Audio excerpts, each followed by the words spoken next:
Queridos, a paz do Senhor, tudo bem com vocês? Espero que estejam bem. Estou com saudade de todos, não é fácil. Essa ideia de confinamento, de isolamento é muito difícil, mas que seja por um prazo muito curto e que a gente possa aprender em meio a esse momento o que Deus com certeza quer nos ensinar. Antes da gente começar, queria fazer uma oração com você, então feche os seus olhos. Senhor amado, estou aqui, Deus, nesse momento, Deus, neste quarto. O Senhor sabe onde estão os meus irmãos, Senhor. O Senhor sabe da necessidade dos teus filhos. Senhor, eu te peço nesse momento que o Senhor vá ao encontro de cada um. Deus que está precisando de ti. Oh Deus que está aflito, que está angustiado, que está preocupado, Senhor. Há muitos, Senhor amado, que não estão conseguindo dormir. Senhor amado, que as aflições dessa terra têm tirado o sono. Eu te peço nesse momento que seja um momento de paz, de tranquilidade, e que o Senhor traga o teu refrigério, e que a tua paz, que excede todo o entendimento, guarde os nossos corações. É o que eu te peço, Senhor, em nome de Jesus. Amém. Irmãos, a pedido do pastor, estou fazendo esse pequeno estudo, esse breve estudo, e eu me apaixonei pelos Salmos há um tempo atrás. Eu olhava para os Salmos e eu não via nada que eu pudesse extrair deles, os via apenas como textos bonitos, textos belos, mas que não ensinavam nada. E eu comecei a enxergá-los de outra maneira, totalmente diferente. Eu tenho aprendido muito através dos Salmos. E eu te convido nesse momento a fazer uma análise comigo de um salmo, que é o Salmo 3. É um salmo de Davi. E eu intitulei essa minha fala como Poesia e Desolação. Poesia, todos sabem que é. Os salmos são poesias, né? É uma combinação de palavras, há uma beleza extrema, há uma sonoridade enorme nos salmos, tanto que eles eram cantados, né? Os salmos são o inário do povo de Israel. E desolação tem a ver com ruína, tem a ver com deserto, tem a ver com devastação. E como será que essas duas palavras elas se combinam? Como poesia, algo lindo, algo com uma estética tão maravilhosa, pode combinar com desolação? E é isso que eu te convido a que nós vejamos nessa noite. O Salmo 3 é um salmo curtinho e ele fala coisas muito impressionantes, coisas muito importantes. Diz assim: Senhor, como se têm multiplicado os meus adversários? São muitos os que se levantam contra mim. Muitos dizem da minha alma: não há salvação para ele em Deus. Mas tu, Senhor, és um escudo para mim. A minha glória é o que exalta a minha cabeça. Com a minha voz clamei ao Senhor. Ele ouviu-me desde o seu santo monte. Eu me deitei e dormi. Acordei, porque o Senhor me sustentou. Eu não terei medo de 10 milhares de pessoas que se puserem contra mim, ao meu redor. Levanta-te, Senhor, salva-me, Deus meu, pois feriste a todos os meus inimigos nos queixos, quebraste os dentes dos ímpios. A salvação vem do Senhor, sobre o teu povo seja a tua bênção. Irmãos, eu comecei a pensar o que levou Davi a escrever esse texto. E logo antes de o salmo iniciar, já tem lá uma introdução dizendo assim: Salmo de Davi quando fugiu de diante da face de Absalão. E eu queria falar um pouquinho com vocês o que levou Davi a escrever o Salmo 3. Foi um momento de aflição. A gente sabe que os momentos de aflições que a gente passa, eles produzem em nós não somente depressão, não somente angústia, não somente lágrimas, mas os momentos de aflições que a gente vive, eles produzem algo também positivo diante de Deus. Paulo dizia isso, que a nossa leve e momentânea tribulação produz um peso de glória muito excelente. Então nós vemos que o Salmo 3º, ele é resultado de um momento de aflição de Davi. Mas olha, Quem olhava para Davi, quem olha para Davi, alguém que foi escolhido por Deus, alguém que teve uma posição extremamente importante dentro do povo de Deus, mas que viveu também muitos momentos de aflição. A crise muitas vezes é um instrumento da disciplina de Deus. A aflição pela qual Davi passou, nós vamos comentar um pouquinho a respeito, a gente vê que Deus estava disciplinando Davi. Às vezes nós vemos pessoas que agem de forma errada e fazem coisas que nós não concordamos, e muitas vezes nos perguntamos: onde está Deus? Deus está no seu alto e sublime trono, e ele há de nos disciplinar. Mas não porque ele quer simplesmente provocar o choro, a dor, mas é porque ele nos ama. E o pai que ama, ele traz correção. Davi, ele começa sua vida muito bem. Nós vemos que desde menino, ele tem um ótimo começo, ele tem um começo invejável, porque Deus sempre fora com ele, mesmo na sua época de pastoreio, Deus sempre estava com ele. Né? A gente vê ali coisas maravilhosas, né? Matando o urso, matando o gigante, sendo escolhido ainda menino para ser rei. Então, ele teve um ótimo começo. Mas a palavra de Deus, ela é muito sábia quando ela diz que aquele que está em pé, cuide-se para que não caia. E nós vemos também na história de Davi, que a história dele não foi marcada só sobre somente com quedas de gigante, não foi só marcada com a glória do reinado, mas ela foi marcada e ela foi suja por um adultério. E não bastasse isso, ela também foi maculada com o assassinato de um homem chamado Urias. E o Senhor, ele perdoa, claro que perdoa. O Senhor, ele também nos perdoa, mas o Senhor, ele precisa nos corrigir. E ele, quando corrige, é porque ele nos ama, com certeza. E a partir daí, nós vamos ver que a partir do adultério com Batseba e do assassinato de Urias, muitas coisas vão acontecer. E muitos problemas vão acontecer na família de Davi. Há um sofrimento familiar como consequência do erro, né, de Davi. A partir de 2 Samuel 13, ali 14, 15, 16, a gente vai ver uma série de acontecimentos na vida de Davi, que com certeza, de uma forma ou de outra, foram decorrência do seu pecado, do seu grande pecado com Batseba. E não somente ele vai sofrer. Quando nós falhamos, a nossa família, ela também acaba sofrendo essa consequência. A nossa família é desestruturada quando os pilares da casa falham. E nós vamos ver aí, a partir de 2 Samuel 13, mais ou menos uma série de eventos terríveis. Começa, né, primeiro, ali após o adultério, a gente tem a morte do primeiro filho de Batseba. Depois nós vamos ver que o Aminon, ele vai estuprar Aminon, que é filho de Davi, vai estuprar a sua meia-irmã Tamar.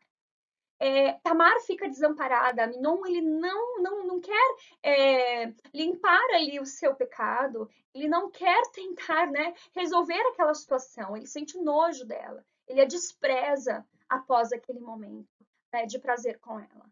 Então nós vemos ali uma moça que fica totalmente desamparada após ser violentada. Não bastasse isso, nós vamos ver um outro filho de Davi, que chama Absalão. Esse Absalão ele vai matar o seu meio-irmão Aminon. Que família bagunçada, que família desestruturada. A gente sabe que Davi foi muito bom em muitas coisas, mas eu tenho minhas dúvidas como chefe de família, né? Como ele foi como chefe de família. Então a gente tem aí, olha, um estuprador, uma menina violentada, abandonada e agora um assassino dessa família, dessa linhagem davídica. E as coisas continuam. Absalão, ele vai ser exilado, ele vai ficar exilado, melhor dizendo, ele vai para longe dali porque ele sabe que haveria uma retaliação para aquele seu ato. Ele vai ficar por 2 anos longe da face do seu pai, longe do reino. Ele volta do exílio, mas ele fica sem contato com Davi. A gente vê que Davi, apesar de tudo que ele fez, ele quer perdoar o filho, ele quer reconciliar com o filho, e essa reconciliação realmente acontece. Né? Passados os 2 anos, com a ajuda de algumas pessoas ali, há uma reaproximação, há um contato novamente entre Davi e o seu filho Absalão. Mas as coisas não param por aí. Há um tempo atrás, há muitos anos atrás, eu assisti a um filme que se chamava Dormindo com o Inimigo. contava a respeito de uma mulher que sofreu muito com o seu marido. O seu inimigo era o seu próprio marido. E não é muito diferente ali na vida de Absalão e Davi, porque Absalão ele vai se demonstrar, ele vai se revelar o maior inimigo do seu próprio pai, Davi. A gente começa a perceber, olhando a palavra de Deus, lá em 2 Samuel, que Absalão ele é um sujeito muito ardiloso, um sujeito muito meticuloso. E ele começa a fazer um plano muito detalhado, muito elaborado, para tomar o reinado de seu pai, Davi. Aos pouquinhos, a gente vai vendo nos versículos, em 2 Samuel 15:1, por exemplo, que diz que aconteceu depois disto que Absalão fez aparelhar carros e cavalos e 50 homens que corressem adiante dele. A minha impressão é que Absalão ele começa a ter uma preocupação com a sua própria imagem. Esses carros e cavalos, ao meu ver, demonstram poder. Ele começa ali a criar um programa político, né? Uma autoexaltação para que futuramente ele pudesse então se tornar o rei que ele tanto queria ser. Um pouquinho depois, na palavra do Senhor, em 2 Samuel 15:3, vai dizer assim: então Absalão lhe dizia: olha, os teus negócios são bons e retos, porém não tens quem te ouça da parte do rei. Absalão começou um projeto e ele ficava à porta da cidade e as pessoas que vinham com alguma causa para ser respondida por Davi, ele dizia: olha, a sua causa é muito justa. Você tem razão no seu pedido, mas aqui não tem ninguém que vai te ouvir. Meu pai, ele não tem tempo para te ouvir, não tem tempo para ouvir a sua causa. Quem sabe, né? Um dia quando eu for rei, com certeza eu te ouvirei. Então a gente vai ver que Absalão ele vai roubando o coração das pessoas. Ele vai se infiltrando no coração das pessoas. E para fazer isso, ele acaba desmerecendo, ele acaba diminuindo o seu próprio pai. E o plano continua. A gente vai perceber no versículo 5, por exemplo, sucedia também que quando alguém se chegava a ele para se inclinar diante dele, ele estendia sua mão e pegava dele e o beijava. Ah, como Absalão era político. As pessoas vinham e se inclinavam para ele diante dele, porque ele era o filho do rei, ele era um príncipe, ele tinha uma posição importante, e ele não deixava, ele pegava na mão das pessoas. Ele mostrava ali igualdade. Ele já estava dizendo por meio daquele gesto que num dia que ele fosse rei, as coisas seriam diferentes, né? Seria um relacionamento mais horizontal, seria um rei que estaria perto do seu povo. Infelizmente, a gente vê uma postura de um homem totalmente falso, uma postura falsificada, uma postura de engano, uma postura de alguém, né, que está tramando contra a sua própria família. No versículo 6 também diz algo muito importante. O narrador vai dizer: assim furtava Absalão o coração dos homens de Israel. O plano dele, como eu disse, foi muito ardiloso. Aos pouquinhos, ele vai roubando o coração das pessoas. Por meio de gestos, um gesto aqui, um gesto ali. Ele vai roubando, ele vai tomando o coração das pessoas, para que ele possa, então, chegar à sua atacada final. Um pouco depois, nós vamos ver na leitura da palavra do Senhor que ele, então, agora, depois de passado, a gente não sabe quanto tempo, mas de muitas artimanhas políticas, ele vai então tomar o poder. Ele diz ao pai que ele precisa pagar um voto e o pai o deixa ir, né? Diz que ele pode ir, mas na verdade aquilo já era uma grande artimanha para que naquele momento em que ele saísse do reino, ele fizesse ali uma tomada do poder. Ele roubasse o poder das mãos do seu pai Davi, lembrando que o seu pai o perdoou, o pai que o reiterou a família, que aceitou o assassinato que ele cometeu contra o seu outro filho. E Absalão agora estava pagando daquela maneira. E no versículo 13 de 2 Samuel 15 vai dizer: então vem um mensageiro a Davi, dizendo: o coração de cada um em Israel segue Absalão. Neste momento, Davi fica sabendo de que o plano está feito e de que Absalão tomou o poder, de que Absalão agora seria auto-intitulado rei. Mas não só isso, o povo estava do lado dele. o povo que Davi muito amou, que Davi cuidou, que Davi o protegeu. Davi foi um rei guerreiro, esteve nas batalhas a favor desse povo. E agora, a paga que Davi recebe é essa.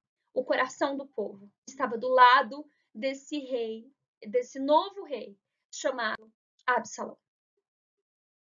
E o que fazer diante disso? Eu imagino o coração de um pai que não está sendo só traído por alguém desconhecido, mas tem a dor da traição, mas por alguém de perto, alguém da família, o seu filho. A gente às vezes entende a traição, a gente não entende a traição, na verdade. A traição sempre é muito dolorosa, a gente nunca espera, a gente nunca quer, a gente nunca aceita a traição. Mas quando ela vem de alguém a quem nos dedicamos, a quem amamos, é muito difícil. E a decisão de Davi foi, segundo Samuel 15:14, levantai-vos e fujamos. Naquele momento, Davi sabia que ele perderia aquela guerra, que ele não poderia ficar no palácio, não tinha como ficar naquele momento. Ele sabia que muitos estavam ao lado de Absalão. Ele sabia que muitos estavam com o coração voltado a essa nova monarquia que seria iniciada por Absalão. Então a decisão foi fugir.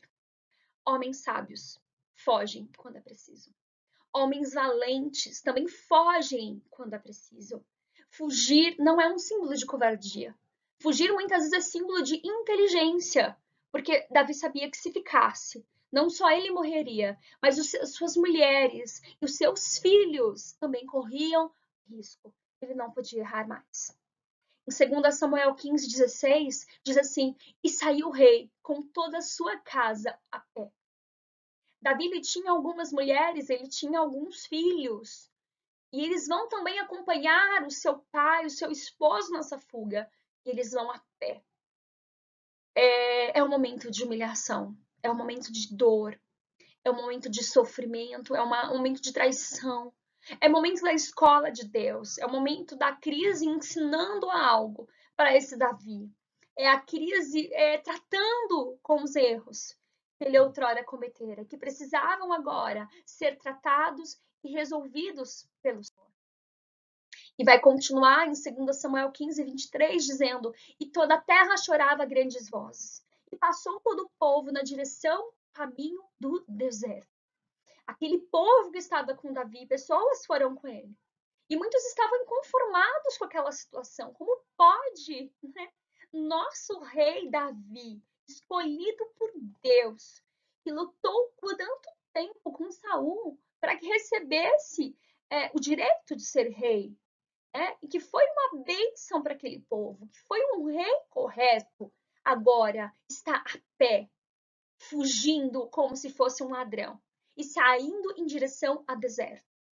E falar de deserto na Bíblia é sempre uma metáfora, porque deserto é lugar de escassez, deserto é lugar de falta de vida, deserto é lugar de que muitas coisas faltam, mas deserto é lugar também de provisão, deserto também é lugar de livramento. Deserto é lugar da presença de Deus. A presença de Deus também se manifesta no deserto. E nós vamos ver que naquele deserto muitas coisas vão acontecer. A humilhação, o traje de Davi não termina ali. Muitas coisas vão acontecer. Como no versículo 30 diz assim, olha, e seguiu Davi pela encosta do Monte das Oliveiras, subindo e chorando, com a cabeça coberta, e caminhava com os pés descalços. E todo o povo que ia com ele, cada um com a sua cabeça, e subiam chorando sem cessar. Não era somente ele que estava vivendo aquele sofrimento, ele estava causando, né, de alguma forma ou de outra, aquele sofrimento para as pessoas que estavam com ele. E não somente isso, todo mundo corria perigo. Davi estava agora fugindo porque ele sabia que mais cedo ou mais tarde, Absalão ou seu exército novo viriam contra eles. Davi corria perigo de vida porque quando um rei tomava o poder, ele extirpava, ele matava o rei antigo e também a sua dinastia, para que não houvesse uma outra rebelião. Todo aquele povo chorava diante daquela vergonha, diante daquela desolação que eles estavam vivendo. E diante do medo também, de não saber o que aconteceria com seus filhos, com seus netos, com as suas mulheres. É um momento de grande angústia. O que nós temos feito com os nossos momentos de angústia? O que nós temos feito, o que nós temos produzido nos nossos momentos de angústia? Muitas pessoas, nos momentos de angústia, elas vão reclamar, elas vão falar tantas coisas das quais elas vão se arrepender depois. Mas o que nós, servos de Deus, temos feito no momento de fuga, no momento de desolação e no momento em que Absalão está nos perseguindo? A humilhação de Davi, ela não termina, ela vai se aumentar, ela vai aumentar porque Davi fica sabendo que ele está sendo traído por Aitofel. Não sei se você lembra, mas Aitofel foi conselheiro pessoal de Davi. Algumas passagens da Bíblia nos dão a entender que talvez ele foi o avô de Batseba. Ele foi um conselheiro, ele estava ao lado de Davi. Por muitos anos esteve. E agora, esse também o traíra. Agora, Aitofel virá conselheiro de Absalão. Ah, como dói a traição. Se não bastasse isso, Davi, naquele caminho de deserto, ele é enganado por Ziba. Ziba é criado de Mefibosete. Mefibosete foi amigo de Davi. Foi alguém que foi ajudado por Davi. E quando Ziba chega até Davi, naquele deserto, naquele momento de fuga, e Davi pergunta para ele, Ziba, onde está o teu senhor? Onde está Mefibosete? Ele fala, ficou lá. Ficou lá e está esperando, né, também ver se alguma coisa boa acontece para ele. Está esperando, quem sabe, que o reino volte às suas mãos, já que ele era descendente de Saul. Ele mentira. E aquilo, com certeza, trouxe mais angústia para Davi.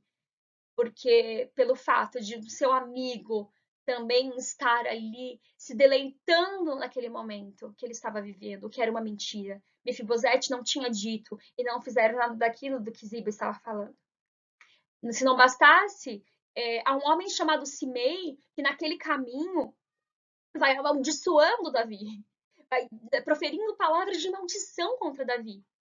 E alguns falam, Davi, você vai deixar isso acontecer? E ele diz, olha, se o Senhor assim quer, o que eu vou dizer? Se o Senhor assim permitiu, se o Senhor acha que esse é o certo para mim, o que eu vou dizer?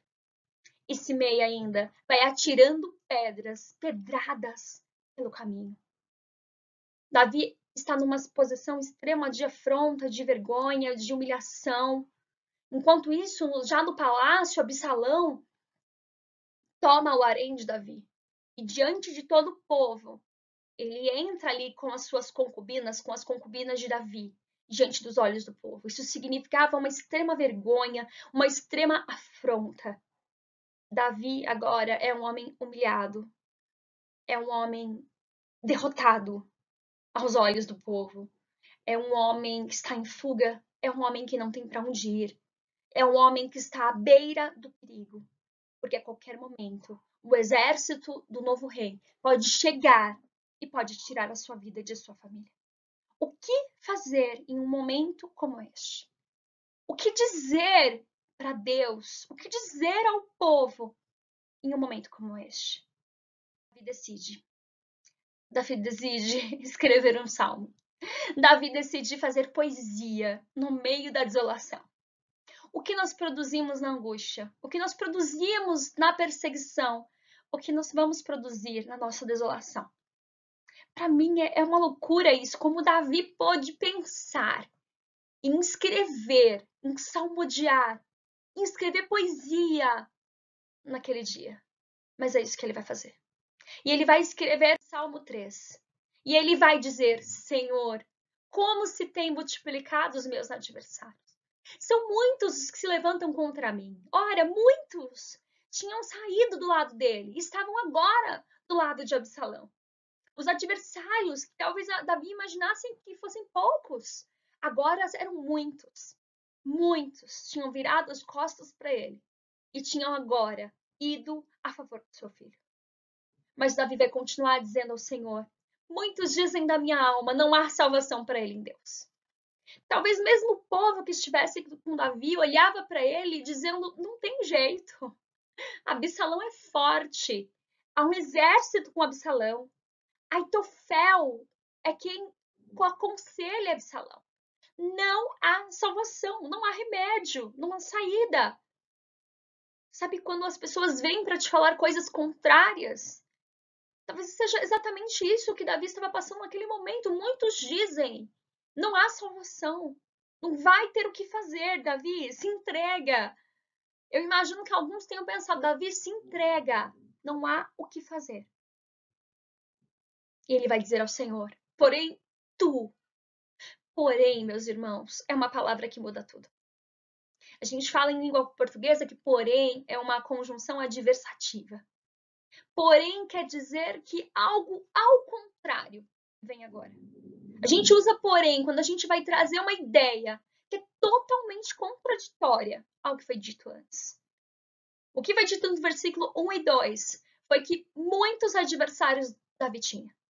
Foi dito no versículo 2 que muitos diziam que não havia saída. Mas no versículo 3 há uma ideia nova. Há uma ideia que contraria as anteriores.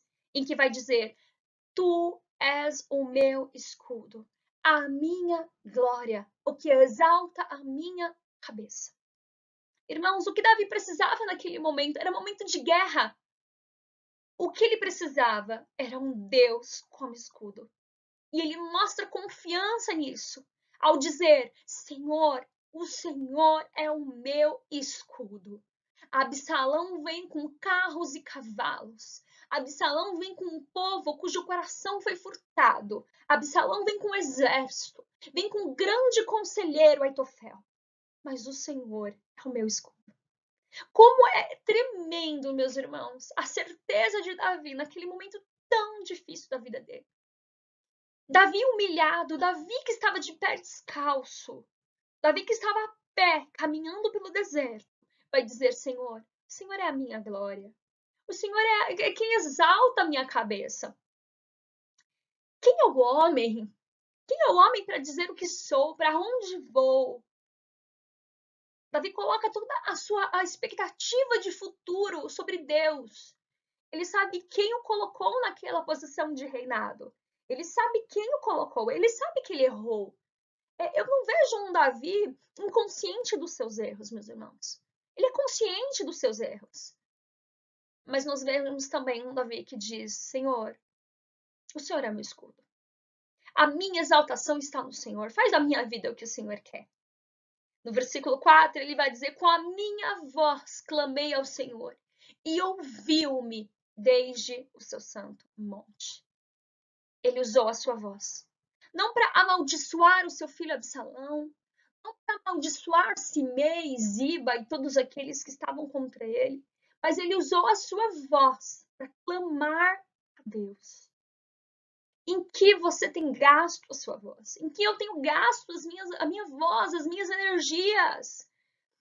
A gente usa as nossas forças para tantas coisas, quando as nossas forças deveriam ser direcionadas. A nossa voz, a nossa potência vocálica para o Senhor, para clamar ao Senhor, para apresentar ao Senhor as nossas causas.